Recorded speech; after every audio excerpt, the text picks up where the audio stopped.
If you're trying to learn AWS, there's a quiet problem nobody talks about. It's not that AWS is too hard. It's that beginners are learning everything except what they actually need. You open the AWS console, you see hundreds of services, and you panic. So you start watching random tutorials. After weeks, maybe even months, you still can't really explain what AWS actually does. This video is going to fix that. Today, I'll show you exactly what to learn first, what to ignore for now, and how to avoid wasting your time, energy, and motivation. No shortcuts, no fluff, just the right order. First, let's talk about a mindset you absolutely must have. Before we even get into specific services, you need to understand this: AWS is not a course that you finish. It's a toolbox that you use. You don't learn every single tool in a toolbox before building something, right? You learn the tools you need when you need them. Most beginners fail because they try to learn AWS horizontally, trying to touch a little bit of everything. Professionals learn vertically,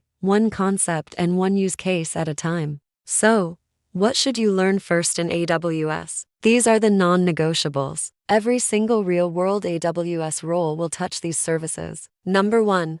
What cloud computing actually is. Before you touch EC2 or S3 or EM, you have to understand what the cloud even means, how it's different from old-school servers in a closet, and why companies are flocking to AWS. If you skip this, everything else will feel abstract and confusing. But once this clicks, AWS stops feeling like magic and starts feeling logical. Next is the AWS Global Infrastructure. This is foundational. Learn what a region is, what an availability zone is, and why location matters so much. This explains things like latency, high availability, and disaster recovery. If you don't get this early on, AWS architecture will never make sense later. It's like trying to build a house without understanding what a foundation is. Third, EM, which stands for Identity and Access Management. EM is not optional. You need to learn about users, roles, policies, and permissions. I'm not talking about deep security expertise just yet,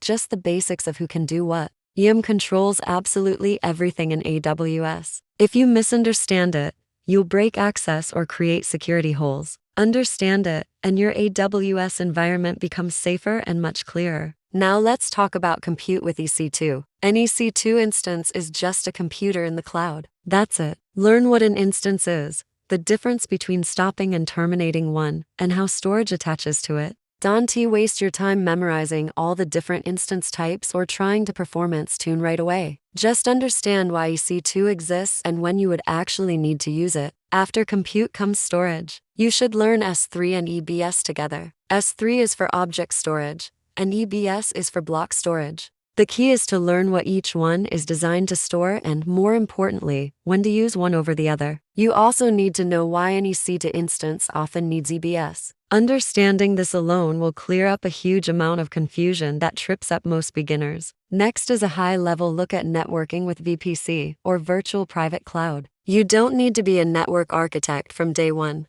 but you must understand what a VPC is, what subnets represent, and why security groups exist. Just think of your VPC as the invisible foundation for everything you deploy in AWS. Finally, get familiar with monitoring and billing. I don't mean deep cost optimization strategies. Just learn how to check if something is running, how AWS bills for its resources, and why. Unused resources can still cost you money. This simple awareness will save you from a lot of panic and surprise bills down the road. Just as important is knowing what to ignore, at least for now. Ignoring something now doesn't mean it's useless. It just means it's not your priority yet. Ignore advanced services like machine learning, big data tools, and enterprise integrations. These are for specific use cases, not for beginners. Also, don't start with Kubernetes, X, or complex CI or CD pipelines. You need the fundamentals first. Trying to run before you can walk just leads to frustration.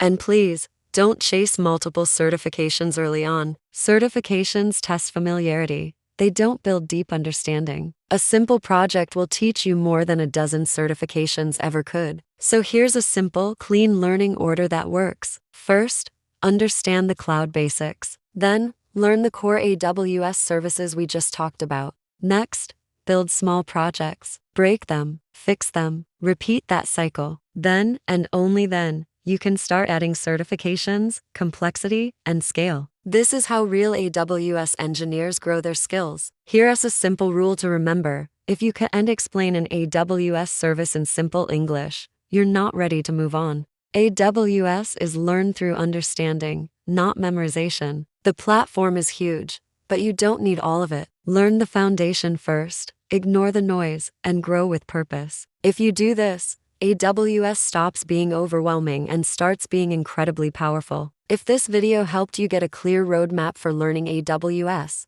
hit that like button. If you're learning AWS and want more clear, honest explanations without the stress, subscribe for more. And let me know in the comments, what AWS topic confuses you the most right now. Thanks for watching.